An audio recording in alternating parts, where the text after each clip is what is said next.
Giving a voice to the voiceless, pulling stories out of the shadows and putting them under the spotlight, making sure that each person is valued and cared for. This is Humanity First with Peter Evers, presented by Bamsi. Hello, everybody, and welcome to another edition of Humanity First. My name is Peter Evers, and this is a show brought to you by Bamsi. And we're in May. We're about halfway through May, and as many of you will know, May is Mental Health Month, and we're having a number of celebrations actually at Bamsi and in our communities over the month. And of course, in my opinion, mental health is every day of every month of every year, because now, of course, is an incredibly important time post-COVID.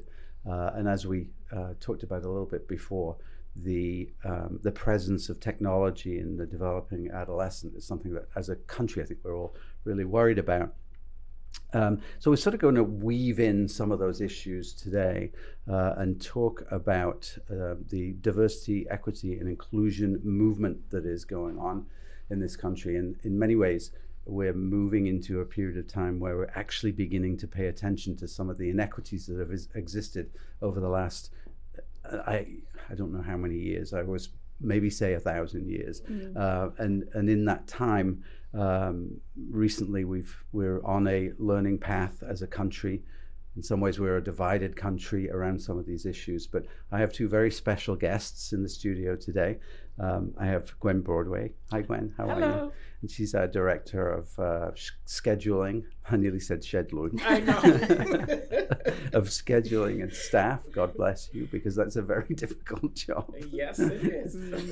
And also Kat Stewart. Hi, Kat. How are you doing? Good. And Kat is our director of operations in our behavioral health and children's services. So two folks that are really involved in our diversity and equity programs at Bamsi, which really have taken on a life of their own, especially since the summer of 2020, when this country witnessed the murder of George Floyd, a terrible moment in American culture and society, but also a moment that sparked interest from all sorts of places, perhaps where there hadn't been this interest before.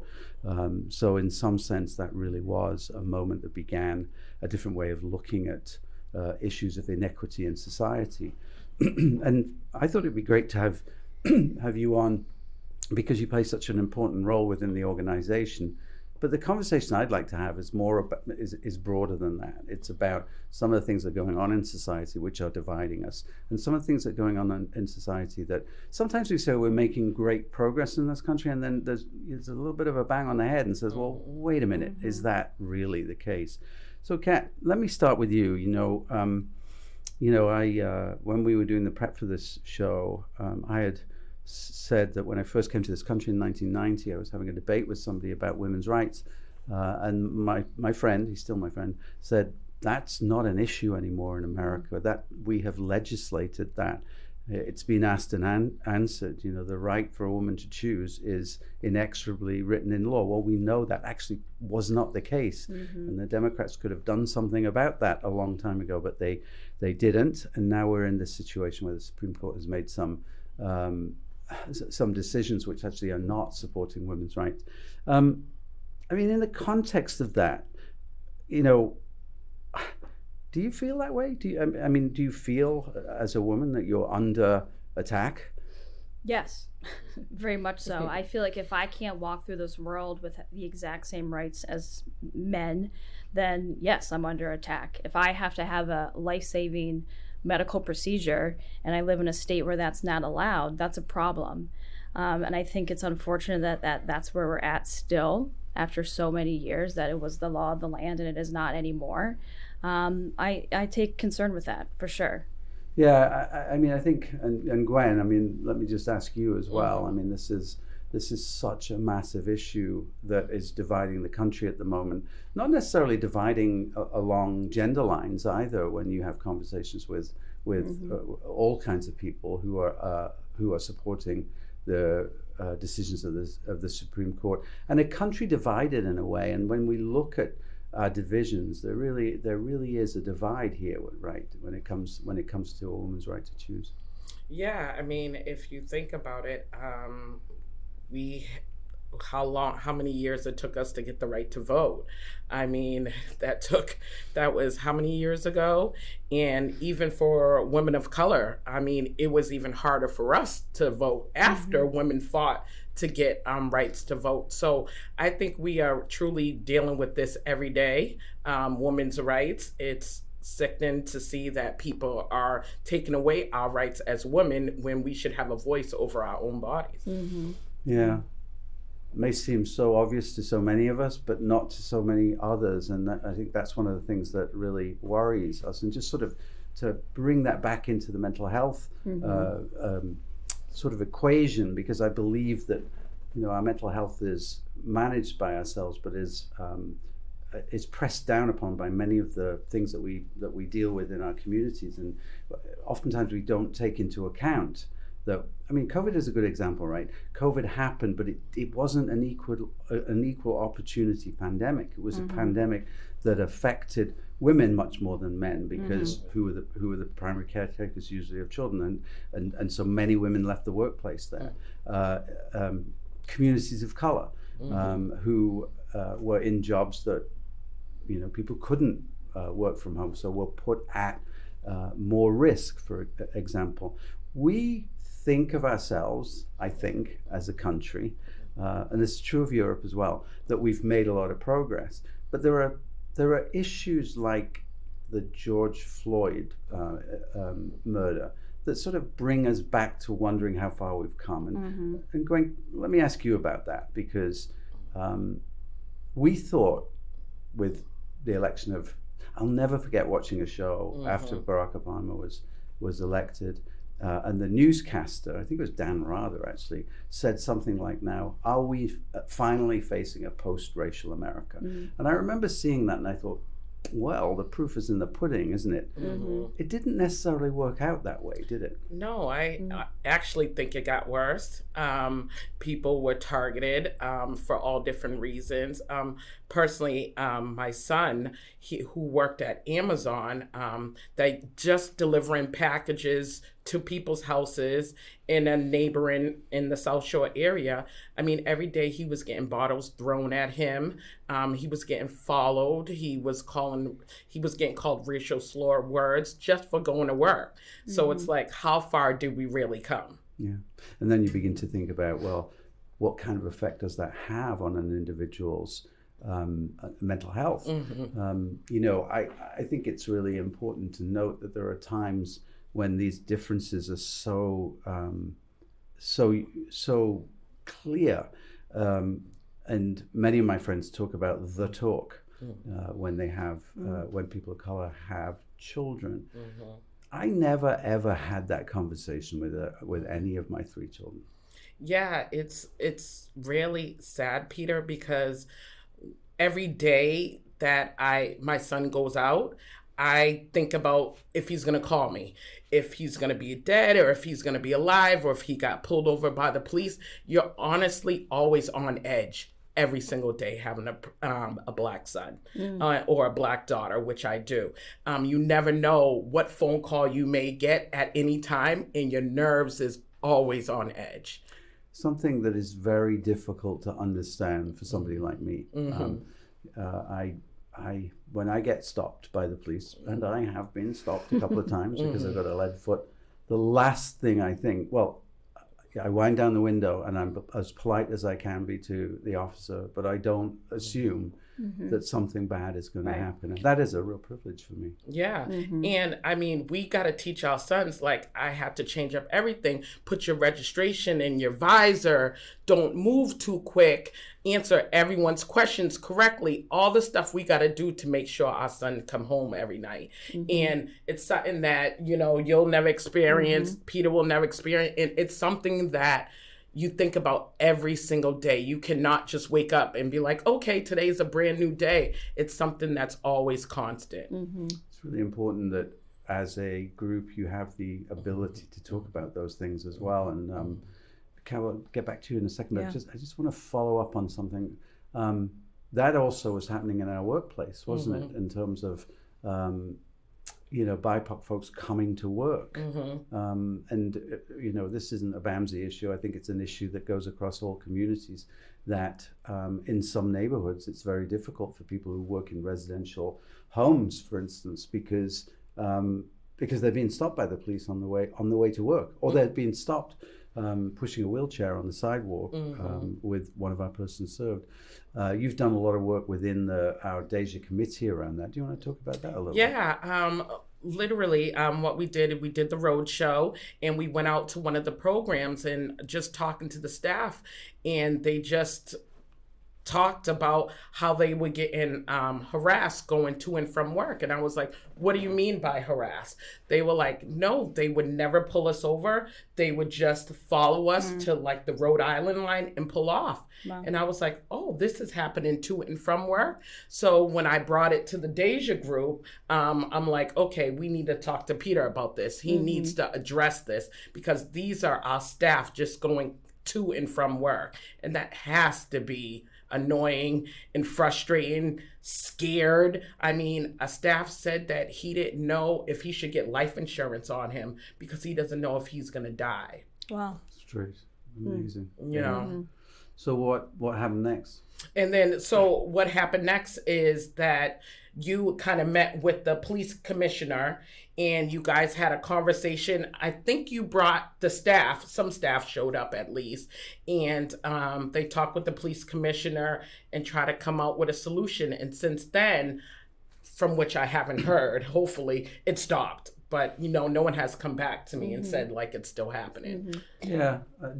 Kat, sorry. So I just want to make a comment on that. I think it's so important that these stories are being told, because as I was sitting here thinking about my own experiences as a mother, like, I don't have to worry about what you have to worry about. And so the toll that it takes on your mental health, but also too, working in this field is hard. Yes. And then you have this added layer. So I think having these types of conversations are important, and people need to take the time to listen, about what's really happening. Yeah. Totally is, because this isn't myth. This isn't fantasy. No. This is reality.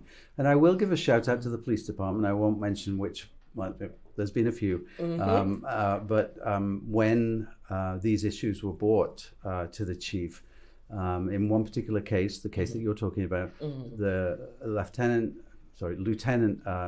and the chief came out to the house, sat with the staff, spent an hour and a half chatting about what is, and staff of color, and by the way, many staff from Africa as well in the house talked about their experience as being new Americans, and it was just this really nice moment where this particular police chief knew exactly what to say, not to deny people's realities, to talk about the work that all police forces had to do in order to, look like the communities that they serve in, and be aware of unconscious bias. And this was police chief that done a lot of work on this, and I was happy about that.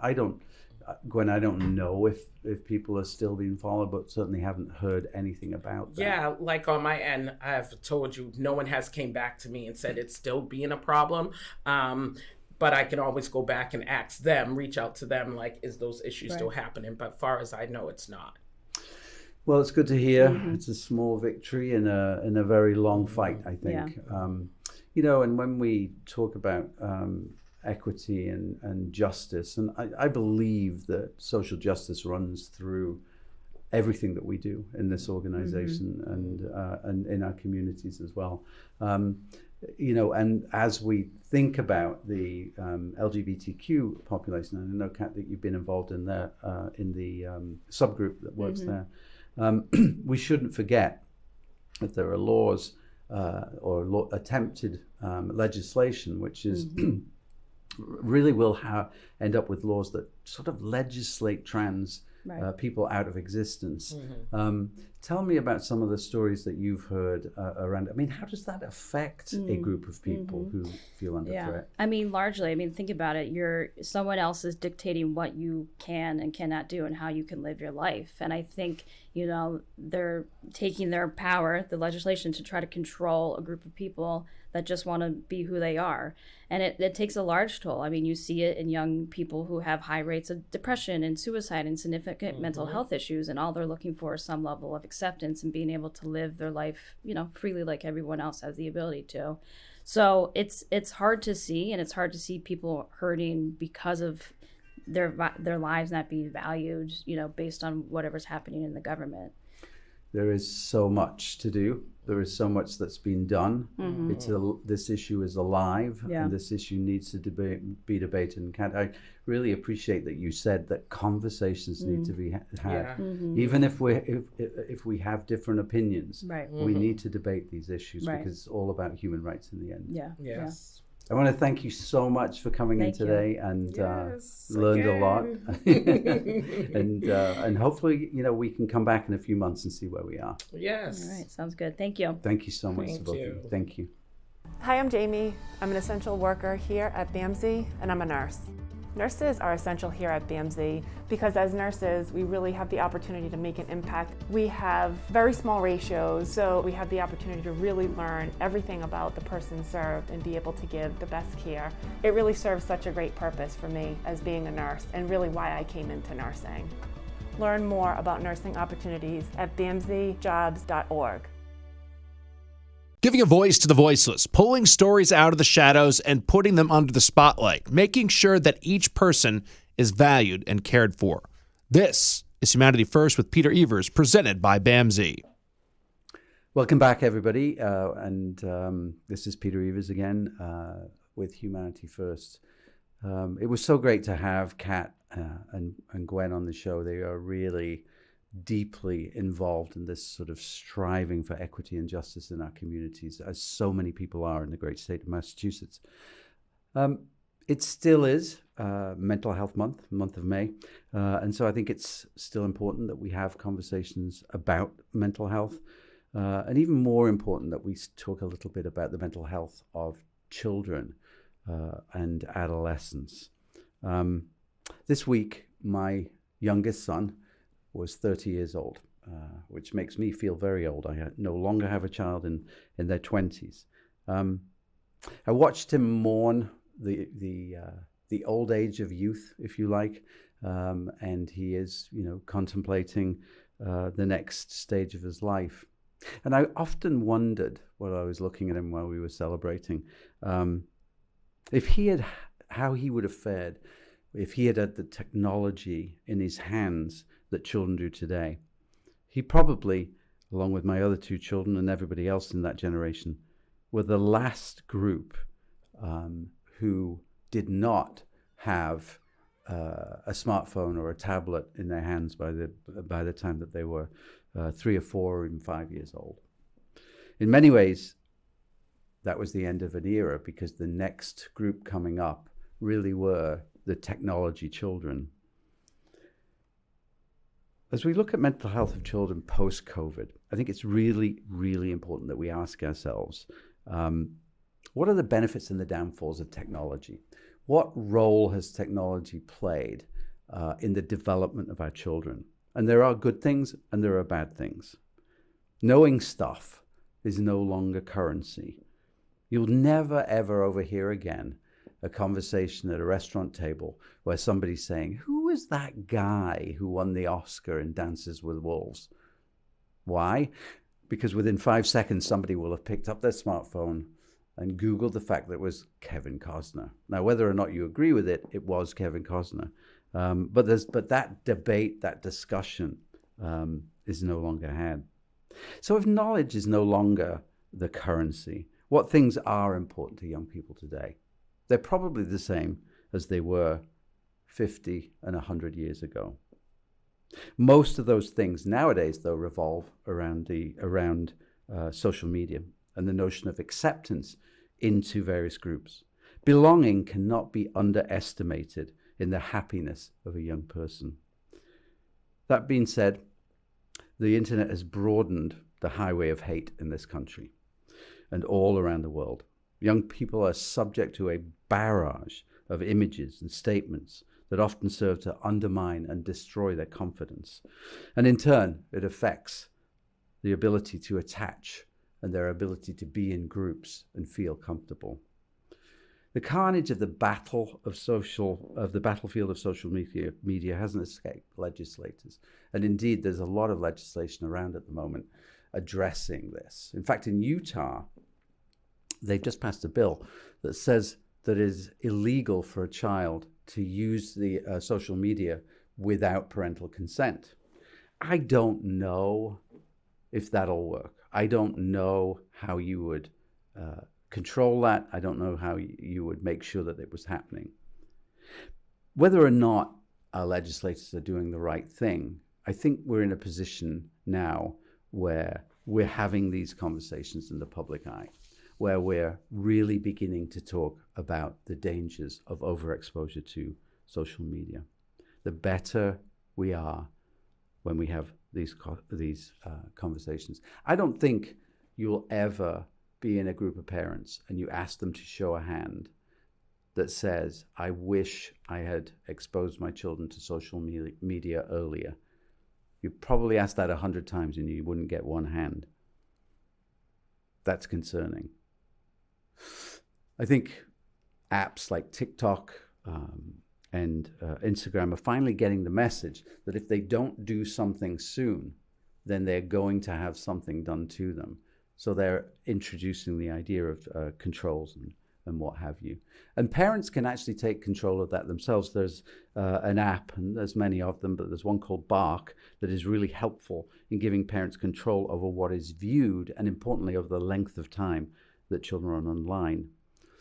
Being a good parent actually means you need to be a snoop. You need to know what's going on. In our day, at the beginning of instant messaging and AOL, we as parents would have to take the keyboards off the computers and put them under our pillows every night to ensure that our kids were safe. I think it's really important to remember that social media algorithms are designed solely to maximize profit and not for the benefit of children. Frankly, 11-year-old children are far too young to hold a supercomputer in their hands that's pointed directly at their brains.